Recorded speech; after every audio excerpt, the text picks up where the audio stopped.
Hello out there world, welcome to another 60 Seconds in Thailand.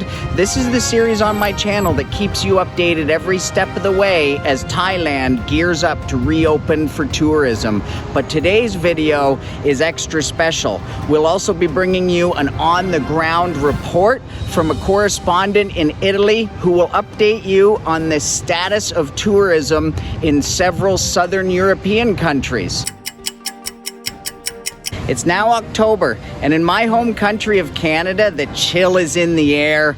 The fear of the impending winter is starting to grip the nation, and it's the time of year where everyone starts to plan their winter escapes. This is the same in countries like Russia, Sweden, Germany, Norway, and so many other cold weather climates that have annual snowbirds that flock to warmer countries during the winter months. So in today's video, you're going to get updates from 8 warm weather countries and the current state of tourism in each. If you're wondering where you're going to escape to this winter, this is the video for you. Let's begin. Southeast Asia and Asia in general has some of the lowest COVID case and death numbers in the world. And the governments here are working hard to try and keep it that way, which has led to many of the restrictive policies around international tourism that are currently in place here in the region. Let's summarize 4 local options. First, Vietnam.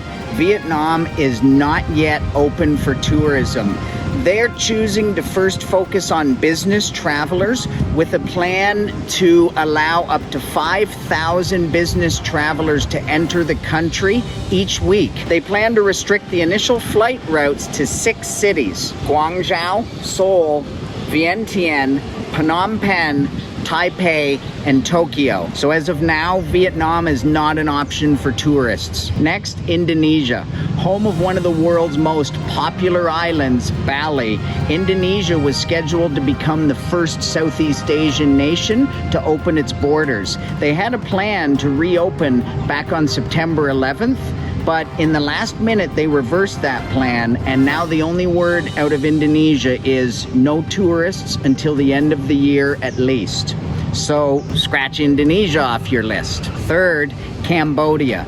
Cambodia seems to be one of the only countries in the region that currently does allow tourists, but there's a catch. They have the standard 14-day quarantine and health insurance requirements and the need to take a COVID test and test negative no more than 72 hours before your flight. But they also require you to put down a $2,000 deposit upon entry to cover COVID-related expenses. Cambodia is an option, but it seems quite restrictive, which brings us to Thailand. If you follow this very channel, you know that Thailand has remained relatively untouched by the virus so far, and those of us lucky enough to be stuck here have complete freedom to roam about the country and enjoy Thailand like you'll never see it before or you'll never see it again, pretty much tourist free. It's also a country that relies heavily on tourism to prop up the economy, so that part of the country is definitely not untouched. It's hurting big time. The local government here has been working very hard to formulate a plan to reopen tourism and kickstart that part of the economy, and just this week a special panel chaired by Prime Minister Prayut Chan-o-cha has endorsed the Special Tourist Visa Program, otherwise known as the STV. Foreigners who wish to enter this country will need to seek out this special visa. You'll need to undergo a COVID test before you arrive and enter quarantine upon arrival. There has been rumors that this quarantine might shorten from 14 days to 7 days, and the panel that assembled earlier this week did address that topic. They said that they would consider cutting the quarantine time in half in mid-November, assuming the first 2 groups of tourists that arrive complete their quarantine without a positive COVID test. So, how do you get an STV?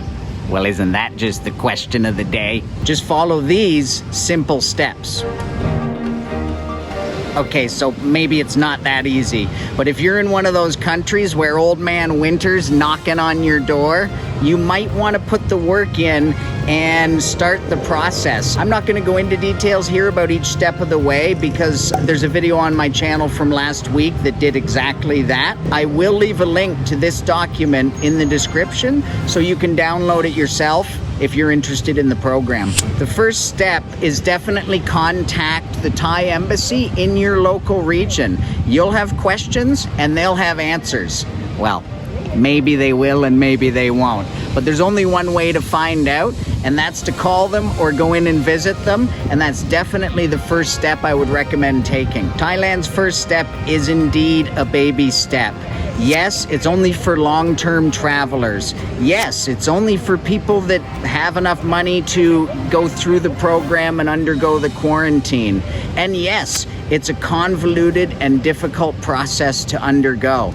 But if Thailand is your preferred choice to escape the winter, then it might be worth the work. And Thailand's one of the only countries in Southeast Asia that's even taking this baby step. There are other options out there though, and some that are much easier to navigate.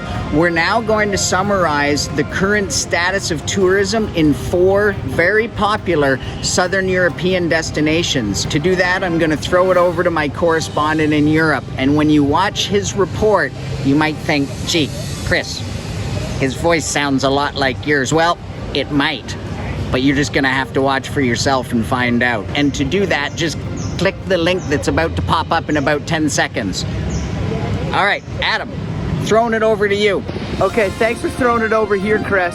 Right now, we're in the beautiful Amalfi Coast. And on that note, let's talk about Europe. Southern Europe, to be exact.